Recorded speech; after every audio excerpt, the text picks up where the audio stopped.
प्यारे विद्यार्थियों, स्वागत है एक बार भी इसमें भगवती ऑनलाइन क्लासेज में। तो जो भी विद्यार्थी रीट पात्रता एग्जाम की तैयारी करें, आज उन सभी विद्यार्थियों के लिए मैं 27 फरवरी का आपके सामने पेपर लेकर आज का और आज का जो पेपर रहने वाला, आप सभी विद्यार्थियों को पूरा में से पूरा देखना है। आपको एक भी प्रश्न नहीं छोड़ना है, क्योंकि 27 फरवरी के दिन आपका यही पेपर आपके एग्जाम के अंदर आपको देखने को मिलने वाला। अगर आपको भी पात्रता एग्जाम पहले बार में पास करना है ना, तो आज का जो मैं पेपर करवा रहा हूँ, इस पेपर को आप अच्छी तरह से पढ़कर 2 से 3 बार इसे रट्टा मार के चले जाना। यही पेपर आपके एग्जाम के अंदर कॉपी होने वाला है, ठीक है ना। तो आपको सबसे पहले क्लास को यहाँ पे लाइक कर देना है और आप चैनल को सब्सक्राइब करके आगे बढ़ जाना है, ताकि आगामी हर क्लास का नोटिफिकेशन है आपको मिलता रहेगा। तो आपका ज्यादा टाइम वेस्ट नहीं करूंगा। पहला ही प्रश्न आपके सामने आ रहा। पहला प्रश्न आपके सामने आज का प्रश्न आपसे पूछा कि कुंभलगढ़ दुर्ग की दीवार की लंबाई है। कुंभलगढ़ दुर्ग की दीवार की लंबाई है 20 किलोमीटर है, 27 किलोमीटर है, 36 किलोमीटर है या आपके 40 किलोमीटर है। क्वेश्चन को सबसे पहले स्टार लगा दो, कॉपी और पेन साथ में लेके बैठ जाना। आज मैं प्रश्न करवा रहा ना, इन प्रश्नों को आप चाहो तो कॉपी में नोट कर लेना, ठीक है ना। बिल्कुल सभी के कमेंट आज का कि जो कुंभलगढ़ का जो दुर्ग दीवार की जो लंबाई है, इसकी लंबाई 36 किलोमीटर। कितने किलोमीटर है? 36 किलोमीटर है, यानी कि ऑप्शन नंबर हमारा से बता रहे ना। से बताने वाले विद्यार्थी का यहाँ पे राइट आंसर है। चलो अगला प्रश्न आपके सामने कि किराड़ू के मंदिर किस जिले में स्थित है। बताएंगे किराड़ू के मंदिर है किस जिले में? आपके बाड़मेर है, पाली में, भरतपुर में या आपके जोधपुर में। जल्दी जल्दी आंसर दे दो।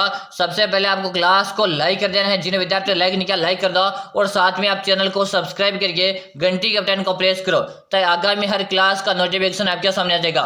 ये मैं आपको 27 फरवरी वाला पूरा का पूरा पेपर करवा रहा हूँ, ठीक है ना। 27 फरवरी वाला अगर आप इस पेपर को पूरा में से पूरा अटेम्प्ट करके एग्जाम देने जाते हो ना, आपको हूबहू यही पेपर आपके एग्जाम में देखने को मिलने वाला, ठीक है। किराड़ू मंदिर बता रहे कुछ बाड़मेर, क्या बता रहे? बाड़मेर को लिख दे जाए, ऑप्शन नंबर हमारा ए से। जो विद्यार्थी यहाँ पर ए बता रहे उन सभी का सही है। चलो अगला प्रश्न आपके सामने कि मंडन किस दुर्ग का शिल्पी था। बताएगा मंडन किस दुर्ग का शिल्पी था? आपका चित्तौड़गढ़ है, अचलगढ़ है, कुंभलगढ़ है या आपका गागरोन। जल्दी जल्दी आंसर दो। क्वेश्चन को सबसे पहले स्टार लगा दो और आंसर देने लग जाओ कि मंडन है किस दुर्ग का शिल्पी था। भाई काफी अच्छा अपने सभी का आंसर आ कि जो कुंभलगढ़ दुर्ग। कौन सा? कुंभलगढ़ का दुर्ग। और आपसे पूछे कुंभलगढ़ का दुर्ग आपके कहाँ पर है, तो कुंभलगढ़ का दुर्ग आपके राजसमंद में। कहाँ पे? कुंभलगढ़ का दुर्ग आपके राजसमंद जिले में, यानी यहाँ पर सी ऑप्शन आपका सही रहेगा। चलो अगला प्रश्न आपके सामने, आपके जितने भी साथी भाई बंधु है ना, उनके साथ भी आप इस क्लास को शेयर कर देना, ताकि वो भी अपना 27 फरवरी का पूरा पेपर देख ले, ठीक है ना। चलो प्रश्न आपके सामने कि प्रसिद्ध बनेश्वर धाम कहाँ स्थित है। बताइएगा प्रसिद्ध बनेश्वर धाम कहाँ पे स्थित है? आपके नवाटापुरा, देसुरी गांव है, भूमगढ़ गांव है या इनमें से कोई नहीं। जल्दी जल्दी आंसर दो, कमेंट करो। पूरा पेपर आपको देखना है, एक भी प्रश्न नहीं छोड़ना है, क्योंकि यही आपका 27 फरवरी का पेपर आपके एग्जाम में आने वाला। अगर आपको पात्रता एग्जाम पहली बार में पास करना है ना, तो आज का मैं पेपर करवा रहा हूं ना, इस पेपर को आप पूरा देख लो भाई, ठीक है। बिल्कुल नवाटापुरा बता रहे, क्या बता रहे? नवाटापुरा गांव बता रहे, यानी कि आपका ऑप्शन नंबर ए बता रहे उन सभी विद्यार्थियों का यहाँ पे राइट आंसर है। चलो अगला प्रश्न आपके सामने, अगला प्रश्न आपके सामने है और काफी अच्छा प्रश्न आपसे पूछा। प्रश्न पूछा बकरी के किस नस्ल को जादुई बकरी कहते हैं। भाई बकरे के किस नस्ल को जादुई बकरी कहते हैं? जमुनापारी, सूरती, बारबरी या आपके मारवाड़ी। जल्दी जल्दी आंसर दो भाई। आंसर देने में एक भी विद्यार्थी पीछे नहीं रहेगा और पूरा का पूरा आपको पेपर अटेम्प्ट करके जाना है, आपको एक भी प्रश्न नहीं छोड़ना है। बिल्कुल से बता रहे कि रोज जमुनापुरी को लग दो। किसे लग दो? जमुनापुरी को लग दे जाए, ऑप्शन नंबर हमारा ए बता रहे ना, ए बता रहे जिन विद्यार्थियों का यहाँ पे राइट आंसर है। अगला प्रश्न आपके सामने आज का, अगला प्रश्न है कि 2.5 दिन का झोपड़ा कहाँ पे स्थित है। जल्दी जल्दी आप सभी विद्यार्थी आंसर दो कि 2.5 दिन का आपका झोपड़ा कहाँ पर है? आपके अजमेर है, बीकानेर है, उदयपुर है या आपके कोटा में। जल्दी जल्दी आंसर दो।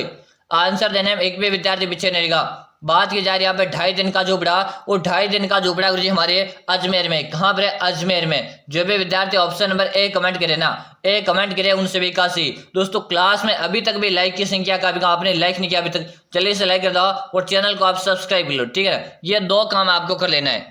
अगला प्रश्न आपके सामने, अगला प्रश्न आपके सामने, तन्नौट माता का मंदिर है किस जिले में स्थित है। तन्नौट माता का मंदिर है किस जिले में दोस्तों? जैसलमेर है, पाली में, भरतपुर में या आपके जोधपुर में। बताओ भाई काफी अच्छा क्वेश्चन है, जल्दी जल्दी इसमें आंसर दो।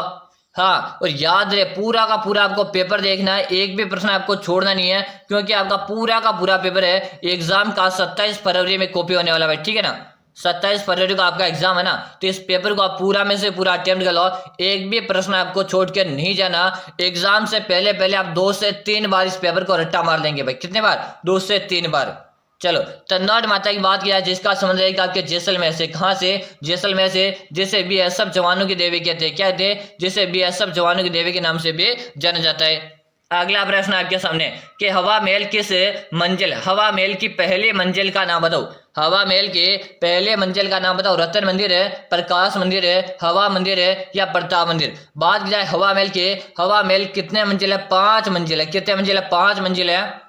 निर्माण किसने करवाया? स्वाई प्रताप सिंह ने 1799 में करवाया था। स्वाई प्रताप सिंह ने 1799 में करवाया था, और स्वाई प्रताप सिंह के नाम पे हवा महल की प्रथम मंजिल का नाम है प्रताप मंदिर। यानी कि आपका ऑप्शन नंबर यहाँ पे डी से रहेगा। जो भी विद्यार्थी यहाँ पर डी कमेंट करे ना, उन सभी का सही है। अगर आपको पात्रता एग्जाम पहली बार में पास करना है, तो आज जो मैं आपको पेपर करवा रहा हूँ ना, इस पेपर को परीक्षा से पहले आप 2 से 3 बार अच्छे से रट्टा मार के चले जाना। चलो, अगला प्रश्न आपसे पूछा कि प्रसिद्ध विश्व प्रसिद्ध 84 खंभों के छतरी किस जिले में स्थित है? आपके बाड़मेर, पाली में, बूंदी में या आपके जोधपुर में? दोस्तों जल्दी जल्दी आंसर दे दो। आंसर देने में एक भी विद्यार्थी पीछे नहीं रहेगा, और आज की क्लास वायरल क्लास होने वाली है, ठीक है ना। आज जी की जो मैं बता रहा हूँ क्लास वायरल क्लास होने वाली है। अगर आप अभी नहीं देख पाओगे ना, फिर पछताने से कुछ नहीं होगा भाई, ठीक है। बूंदी बता रहे कि बूंदी को लॉक दो। किसे लॉक दो? बूंदी को लॉक दिया जाए। जो भी विद्यार्थी यहाँ पर बूंदी बता रहे ना, से इसी बूंदी को राजस्थान की छोटी घासी कहते हैं। क्या कहते हैं? इसी बूंदी को राजस्थान की छोटी घासी, या इसी बूंदी को राजस्थान के बावड़ियों का शहर कहा जाता है। क्या कहा जाता है? बावड़ियों का शहर है, या राजस्थान की छोटी घासी के नाम से जाना जाता है। चलो, अगला प्रश्न आपके सामने आज का कि जहांगीर महल कहाँ स्थित है? बताएगा कि जहांगीर महल कहाँ पे स्थित है? आपके किशनगढ़ है, डींग में, अजमेर में या आपके पुष्कर में? जल्दी जल्दी आंसर दो। जिन विद्यार्थियों ने क्लास को लाइक नहीं किया, सबसे पहले काम आपको यही करना, लाइक करना, और चैनल को आप सब्सक्राइब कर लो, ताकि जब भी हमारी क्लास आएगी उसका नोटिफिकेशन सबसे पहले आपके पास आ जाएगा। वरना आपको पता ही नहीं चलेगा कब हमारी क्लास और कब हमारी क्लास खत्म होगी। बिल्कुल सही है। कमेंट आ रहा कि जहांगीर के महल तो गुरुजी हमारे पुष्कर में। कहाँ पर रहेगा? पुष्कर में। जो विद्यार्थी यहाँ पर पुष्कर बता रहे ना, सही कमेंट करे भाई। ऑप्शन आपका डी बता रहे, डी बताने वालों का सभी का सही है। चलो, अगला प्रश्न आपसे क्या पूछा? अगला प्रश्न पूछा घाघरान दुर्ग किस जिले में स्थित है? सबसे पहले मैं क्वेश्चन को दोस्तों स्टार लगाऊंगा। सबसे पहले क्वेश्चन को मैं स्टार लगाऊंगा। आंसर दो, घाघरान का दुर्ग किस जिले में?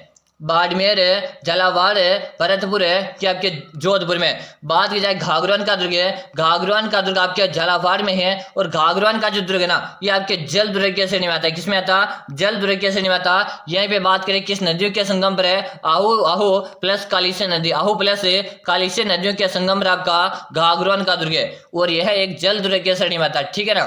बिल्कुल सही। ऑप्शन नंबर आपका भी यहाँ पे राइट आंसर है। अगला प्रश्न आपके सामने, पहाड़ों की नगरी किसे कहते हैं भाई? पहाड़ों की नगरी किसे कहते हैं? बाड़मेर है, पाली, भरतपुर है या आपके डूंगरपुर को? जल्दी जल्दी आंसर दो भाई। देखो कमेंट थोड़ा फास्ट करो, जैसे जैसे आपका कमेंट आएगा ना, मैं आगे बढ़ जाऊंगा। बिल्कुल सही, सबके कमेंट आ रहे, वेरी गुड। सभी बता रहे डूंगरपुर डूंगरपुर। क्या बात की गुरुजी, डूंगरपुर को लॉक दो। इसे डूंगरपुर को पहाड़ों की नगरी कहते हैं। क्या कहते हैं? इसे पहाड़ों की नगरी के नाम से जाना जाता, ठीक है ना। पहाड़ों की नगरी आपसे जब भी एग्जाम पूछे, आप डूंगरपुर को लॉक कर दीजिएगा, ठीक है ना। चलो, अगला प्रश्न आपके सामने आज का। अगला प्रश्न है 32 खंभों की छतरी कहाँ स्थित है? बताएगा 32 खंभों की छतरी कहाँ पर? आपके रणथंभौर है, बांडोल है, उदयपुर है या आपके गोगुंदा में? बात की जाए 32 खंभों की छतरी, 32 खंभों की जो छतरी है, ये हमीर देव ने इसका निर्माण करवाया था, ठीक है ना। और कहाँ पर है? ये आपके रहेंगे रणथंभौर में। कहाँ पर रहेंगे? रणथंभौर में रहेंगे भाई। जो भी विद्यार्थी यहाँ पर है रणथंभौर बता रहे ना, सही बता रहे, ठीक है। चलो, अगला प्रश्न आपके सामने। अगला प्रश्न, पटुआ की हवेली कहाँ स्थित है? बताएगा पटुआ की हवेली कहाँ स्थित है? आपके उदयपुर है, जैसलमेर है, जोधपुर है या आपके झुंझुनू में? दोस्तों मैं भी फास्ट चल रहा हूँ, आप भी थोड़ा फास्ट कमेंट करो। और याद रहे, जिन विद्यार्थियों का 27 फरवरी को एग्जाम होने वाला ना, खासकर वो विद्यार्थियों तो ध्यान रखिए, इस क्लास को आपको स्किप करना ही नहीं है। अगर आप एक भी प्रश्न आपसे स्किप करके मतलब स्किप करके क्लास को बंद करके जाते हो ना, तो आप खुद का नुकसान कर रहे हो, ठीक है। इसलिए मैं आपको पहले इस तरह कर रहा हूँ, बस आप क्लास पूरी देखना, एक भी प्रश्न नहीं छोड़ना है, क्योंकि यही पेपर के अंदर आपके एग्जाम में आने वाला है, ठीक है ना। चलो, पटवा की हवेली गुरुजी हमारे जैसलमेर में रहेगी। अगर आपसे यही पे पूछे कि सालिम सिंह की हवेली कहाँ पर है, चाहे आपसे पूछे नथमल की हवेली कहाँ पर है, तो आप सारी हवेली आपके जैसलमेर में, ठीक है ना। चलो, अगला प्रश्न आपके सामने आज का। अगला प्रश्न है, हाडी रानी की बावड़ी कहाँ स्थित है? बताइएगा, हाडी रानी की बावड़ी कहाँ पर है? टोडा रायसिंह में, मालपुरा में, उनियारा में या आपके पेबलोन में? बताओ भाई कि हाडी रानी की बावड़ी की बात की जाए और हाडी रानी की बावड़ी आपके टोडा रायसिंह में, कहाँ पर है? टोडा रायसिंह में। ऑप्शन नंबर ए को लिख दो, ठीक है ना। जो भी विद्यार्थी यहाँ पर ऑप्शन नंबर ए बता रहे उन सभी का सही है। चलो, अगला प्रश्न आपसे पूछा कि थेवा किला किस जिले की प्रसिद्ध है? थेवा किला किस जिले की प्रसिद्ध? आपके बाड़मेर है, प्रतापगढ़ है, भरतपुर है या आपके जोधपुर है? दोस्तों, एक बार क्लास को आप जल्दी से लाइक करो भाई, लाइक की संख्या काफी कम है। एक प्यारा सा कमेंट करके जरूर से बताओ, क्लास को लाइक करो और एक प्यारा सा कमेंट भी करो, ठीक है ना, कि आपको क्लास कैसे लग रही है, ठीक है। बिल्कुल से बता रहे, थेवा किला का संबंध गुरुजी प्रतापगढ़ से रहेगा। यहीं पे आपसे पूछा जाए थेवा किला किस परिवार के प्रसिद्ध है, तो याद रखिएगा सोनी परिवार के प्रसिद्ध है। किसके प्रसिद्ध है? सोनी परिवार के प्रसिद्ध है, ठीक है ना। यहाँ पर आपका ऑप्शन नंबर बी से रहेगा। अगर आप बी बता रहे हो, आपका यहाँ पे सही आंसर है। चलो, अगला प्रश्न आपसे पूछा कि बने ठनी पेंटिंग संबंधित है। बताइएगा, बने ठनी पेंटिंग संबंधित है किशनगढ़ शैली से, अलवर शैली से, जयपुर शैली से या आपके जोधपुर शैली से? जल्दी से विद्यार्थी आंसर दो कि बने ठनी पेंटिंग का संबंध गुरुजी हमारे किशनगढ़ शैली से रहेगा। किससे रहेगा? किशनगढ़ शैली से रहेगा, जिसे भारत की मोनालिसा कहते भाई। क्या कहते? भारत की मोनालिसा। हाँ, आजकल मोनालिसा का नाम भी गुरुजी ट्रेंडिंग में चल रहा। हाँ, यही बात, जिसे भारत की मोनालिसा कहा जाता है, ठीक है ना। अगर आपसे पूछे कि किशनगढ़ शैली को अन्य किस नाम से जानते हैं, तो इसे भारत की मोनालिसा के नाम से जानते हैं भाई, ठीक है ना। किशनगढ़ शैली, जिसे बनी ठनी पेंटिंग भी कहा जाता है। चलो, अगला प्रश्न आपके सामने। अगला प्रश्न सुवटिया लोकगीत का संबंध है। बता दो भाई, काफी अच्छा प्रश्न आपके सामने। सुवटिया लोकगीत का संबंध कैसे है? ग्रास्य स्त्री से, सत्य स्त्री से, वीरांगना स्त्री से या आपके भेल स्त्री से? सुवटिया लोकगीत की बात की जा रही है और सुवटिया लोकगीत का संबंध आपके भेल स्त्री से रहेगा, यानी कि आपका ऑप्शन नंबर यहाँ पर डी कमेंट करें ना, उन सभी का सही है। अगर आप भी डी बता रहे हो, आपका सही है। चलो, अगला प्रश्न आपके सामने।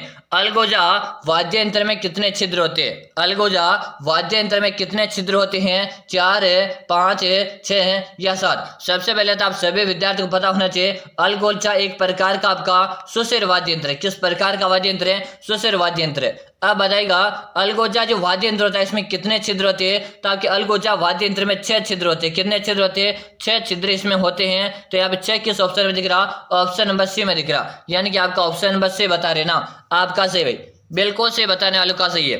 चलो, अगला प्रश्न आपके सामने कि राजस्थान की आत्मा किस नृत्य को कहा जाता है? राजस्थान की आत्मा किस नृत्य को कहा जाता है? आपका घूमर है, इंडोली, तेरहताली या आपके भवाई नृत्य को? बताओ भाई, काफी अच्छा प्रश्न है। क्वेश्चन को मैं स्टॉल कर रहा हूँ। बात की जा रही यहाँ पर है राजस्थान की आत्मा, और राजस्थान की जो आत्मा है ये आपके घूमर को कहा जाता है। किसे कहा जाता? घूमर को कहा जाता, यानी आपका ऑप्शन नंबर ए से रहेगा। जो भी विद्यार्थी ये बता रहे सभी का सही है। चलो, अगला प्रश्न आपके सामने कि कुचामने ख्याल के प्रवर्तक कौन थे? बताइएगा, कुचामने ख्याल के प्रवर्तक कौन थे? सबसे पहले क्वेश्चन को स्टॉल कर रहा हूँ। बताओ कि लच्छी राम है, अली बख्श है, नानू राम है या आपके दुलिया राणा? बताओ कि कुचामने ख्याल के आपको प्रवर्तक पूछा है और कुचामने ख्याल के प्रवर्तक आपके लच्छी राम रहेगा भाई। क्या रहेगा? लच्छी राम रहेगा। जो भी विद्यार्थी यहाँ पर बता रहे ए, जो भी विद्यार्थी यहाँ पर ए बता रहे ना, ए बता रहे, उन सभी का यहाँ पे क्या राइट आंसर है, ठीक है। चलो भाई, अगला प्रश्न आपके सामने।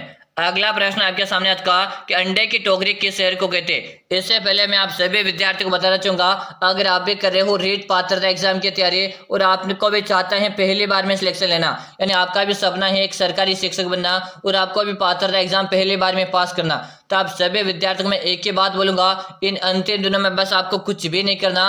अंतिम दिनों में मैंने आपके लिए एक 5000 प्रश्नों का ई बुक तैयार कर दिया। कितने प्रश्नों का?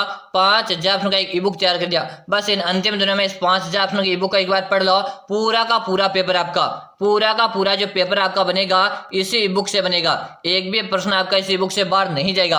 आपने बहुत कुछ पढ़ रखा, आपने बहुत कुछ रिवाइज कर रखा, आपको सब कुछ याद है, लेकिन फिर भी मैं आपको एक ही बात बोलूंगा, मेरे सजेशन यही रहेगी कि आप अंतिम दिनों में इस 5000 प्रश्नों की ई बुक को एक बार और पढ़ लेना, क्योंकि आपका पेपर इस ई बुक से बनने वाला। और आप सभी से मेरी 100% गारंटी है, अगर आप में से कोई भी विद्यार्थी इस ई बुक को पढ़कर एग्जाम देने चले गया ना, उसका सिलेक्शन पक्का है, ठीक है। अगर आपको पात्रता एग्जाम पहले बार में पास करना, तो ई बुक एक बार जरूर से पढ़ लेना कि गुरु जी ये ई बुक कहाँ मिल सकती है। तो इस ई बुक का आपको नाम मात्र का शुल्क लगेगा और सिर्फ नाम मात्र का कितना 99 रुपए का, कितना 99 का। और मिलेगी कहाँ पर है, नंबर नोट करो जल्दी से सभी विद्यार्थी, नंबर नोट करो 6367 है 25 है 6234, 6367 है 25 है 6234। इसी नंबर पे आपको 99 रुपये का क्या करना, पेमेंट करना। आपको इसी नंबर पे 99 रुपये का पेमेंट करके आपको इसी नंबर पे उसका व्हाट्सएप स्क्रीनशॉट भेज देना, यानी कि फोन पे भी आपको इसी नंबर पे करना है और व्हाट्सएप भी आपको इसी नंबर पे करना है, ठीक है ना। जैसे कर दोगे उसके 5 मिनट के अंदर आपको ई बुक में प्रोवाइड करवा दूंगा, ठीक है। और याद है दोस्तों, अगर आपको सब कुछ याद है ना, फिर भी ई बुक आपको पढ़नी है, क्योंकि आपका पूरा का पूरा पेपर इसी बुक से बनने वाला, ठीक है ना। तो एक बार इसे परचेज करके पढ़ लेना, सिलेक्शन की मेरी गारंटी, ठीक है ना। चलो अब क्वेश्चन पे ध्यान दो कि अंडे की टोकरी किस शहर को कहते हैं। आपके जयपुर है, अजमेर है, भीलवाड़ा या आपके उदयपुर को। अंडे की टोकरी की यहाँ पर बात की जा रही है और अंडे की टोकरी के नाम से आपके अजमेर को जानते हैं भाई। किसे जानते हैं, अजमेर को जानते हैं, जिसे हम राजस्थान का हृदय भी कहते हैं। क्या कहते हैं, जिसे हम राजस्थान का हृदय के नाम से भी जानते हैं। चलो अगला प्रश्न आपके सामने आज का, अगला प्रश्न को ध्यान से समझना, प्रश्न को समझना। प्रश्न क्या पूछा कि लिखवा देसर, प्रश्न पढ़ो कि लिखवा देसर पुनरासर मालासर किस संप्रदाय की उपपीठ है। दोस्तों बताएगा, जसनाजी संप्रदाय के, गौड़िया संप्रदाय के, विष्णोई संप्रदाय के या के निम्बाक संप्रदाय के।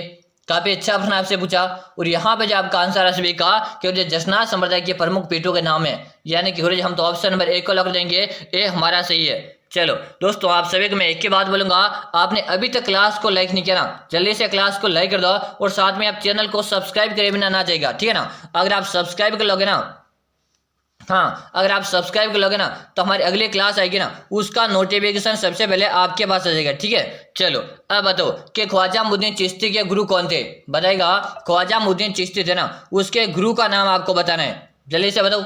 बिल्कुल सही है, शानदार। सभी के कमेंट आ रहे, कमेंट में सभी के देख पा रहा हूँ। ख्वाजा मुद्दीन चिश्ती की बात की जा रही है और उसके गुरु का जो नाम था, यहाँ पे कमेंट करिए कि गुरु जी ऑप्शन नंबर बी को लिख दो, बी हमारा सही आंसर रहेगा।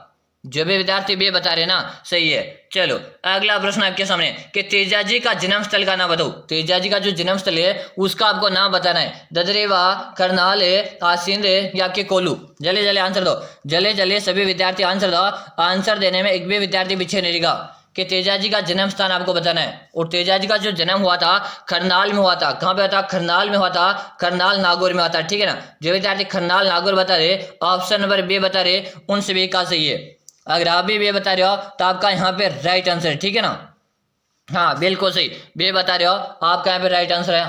चलो भाई अगला प्रश्न आपके सामने, अगला प्रश्न आपके सामने आज का कि गोगा जी का जन्म कहाँ पे हुआ था। बताइएगा, गोगा जी का जन्म कहाँ पे हुआ दोस्तों। जल्दी से सभी विद्यार्थी आंसर दो। खरनाल है, परबसर है, कतरियासर है या आपके ददरेवा में। तो गोगा जी के जन्म की बात की जा रही है और गोगा जी का जन्म गुरुजी ददरेवा में हुआ था। और ददरेवा आपके कहाँ पे, चुरू में। ददरेवा कहाँ पे, आपके चुरू में, यानी कि आपका ऑप्शन नंबर यहाँ पे डी से रहेगा। चलो भाई अगला प्रश्न आपके सामने, जिन विद्यार्थी को पात्रता एग्जाम क्लियर करना ना, वो ऐसे के ऐसे रोजाना क्लास मिलेगी, बस आप चैनल को सब्सक्राइब करके घंटे के बटन को प्रेस कर लो। चलो अगला प्रश्न है आपके सामने कि राजस्थान का प्रसिद्ध पुष्कर मेला किस मास में लगता है। राजस्थान का प्रसिद्ध पुष्कर मेला किस मास में लगता है। आपके सितंबर है, नवंबर है, फरवरी या आपके मार्च में। क्योंकि पुष्कर का मेला हमारे अजमेर में लगता है। कहाँ पे लगता है, अजमेर में लगता है, ठीक है ना। अब अजमेर में तो लगता है, लेकिन किस मास में लगता है, तो यह लगता है आपके नवंबर में। कब लगता है, नवंबर में लगता है, यानी कि आपका बी ऑप्शन यहाँ पे सही रहेगा।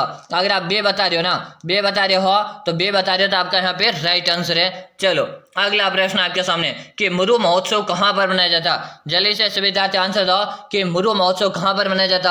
आपके बीकानेर है, जोधपुर है, जैसलमेर है या आपके उदयपुर में। जल्दी जल्दी सभी विद्यार्थी आंसर दे देंगे। आंसर देने में एक भी विद्यार्थी पीछे नहीं रहेगा। बात की जा रही है यहाँ पर मुरु महोत्सव के, और मुरु महोत्सव है ना, ये आपके कहाँ पर मनाया जाता। मुरु महोत्सव गुरु जी जैसलमेर मनाया जाता। कहाँ मनाया जाता, जैसलमेर मनाया जाता। यहीं भी आपसे थार महोत्सव की बात करें ना, तो थार महोत्सव आपके बाड़मेर मनाया जाता है, ठीक है। चलो अगला प्रश्न आपके सामने, अगला प्रश्न है मल्लेनाथ जी का पशु मेला लगता है। जल्दी से आप सभी विद्यार्थी आंसर दो कि मल्लेनाथ जी का जो पशु मेला लगता है ना, ये आपके कहाँ पे लगता है। जल्दी जल्दी आंसर दो भाई। आंसर देने में ना एक भी विद्यार्थी पीछे नहीं रहना चाहिए। और दोस्तों फटाफट आंसर दो कि जी मल्लेनाथ जी का पशु मेला तिलवाड़ा में लगता है। तिलवाड़ा में लगता है जो कि आपके डी। और किस नदी के किनारे, तो आपसे पूछे तो लूणी नदी के किनारे, ठीक है ना। हाँ चलो अगला प्रश्न आपके सामने, अगला प्रश्न सबसे अच्छा साइलेज बनाया जाता है। सबसे अच्छा साइलेज बनाया जाता जवार से, मक्का से, जय से या उपरोक्त सभी के सबसे अच्छा साइलेज आपके सभी से बनाया जाता, यानी कि आपका ऑप्शन डी यहाँ पे सही रहेगा। चलो अगला प्रश्न आपके सामने कि मूंगफली के खले में डीसीपी पाया जाता है। मूंगफली की जो खली होती है ना, उसमें डीसीपी कितना पाया जाता है? 20 से 30% है, 40 से 42% है, 52 से 56% है या 62 से 64% है। तो मूंगफली की जो खली होती है उसमें डीसीपी जो पाया जाता 40 से 42% पाया जाता, यानी कि आपका बी ऑप्शन यहाँ पे सही रहेगा। चलो अगला प्रश्न आपके सामने कि महिलाएं नथ धारण करती है। जल्दी से सभी विद्यार्थी आंसर दो कि महिलाएं जो होती है ना, ये आपका नथ धारण कहाँ पे करती है? कि गले में करती है, अंगुलियों में, अंगूठे में या आपके नाक में? जल्दी जल्दी आंसर दो।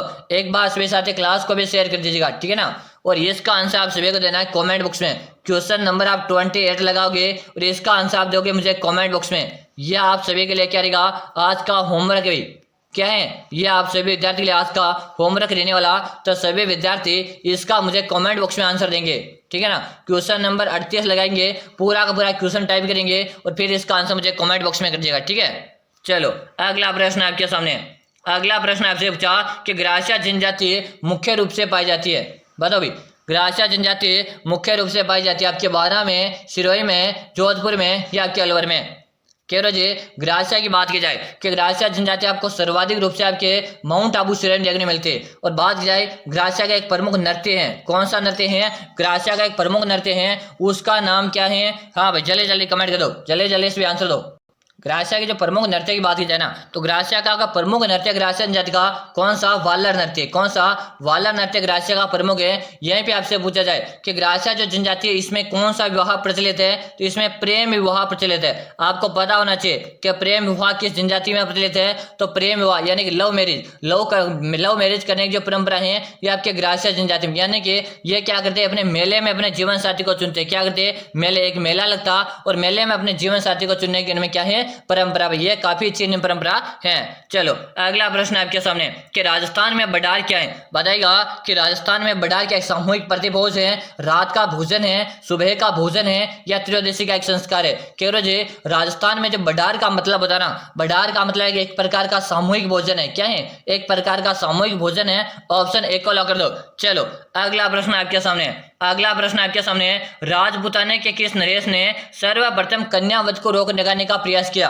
बताएगा राजपूताने के किस नरेश ने सर्वप्रथम कन्यावध को रोकने का प्रयास किया था? जगत सिंह, जय सिंह, जसवंत सिंह या के राव राम सिंह? दोस्तों बताओ भाई, काफी अच्छा प्रश्न है। और आप कमेंट करा क्यों जी ऑप्शन आप डी को लॉक दो। बिल्कुल सही बता रहे हो। अगर आप डी कमेंट कर रहे हो ना, डी कमेंट कर रहे हो आप सभी का सही है। चलो अगला प्रश्न आपसे क्या पूछा कि घोरबंद आभूषण है? बता दो भाई। अरे बच्चे को याद होना चाहिए, तो ये तो सबको याद होना चाहिए कि घोरबंद ये जो आभूषण है ना, ये किसका है? कि राजस्थानी महिलाओं के द्वारा गले में धारण किया जाता या राजस्थानी महिलाओं के द्वारा विवाह के समय पहने जाने वाला एक विशेष आभूषण है, या ऊंट के गले का आभूषण है, या महिलाओं के हाथ में पहने का बाजूबंद आभूषण है?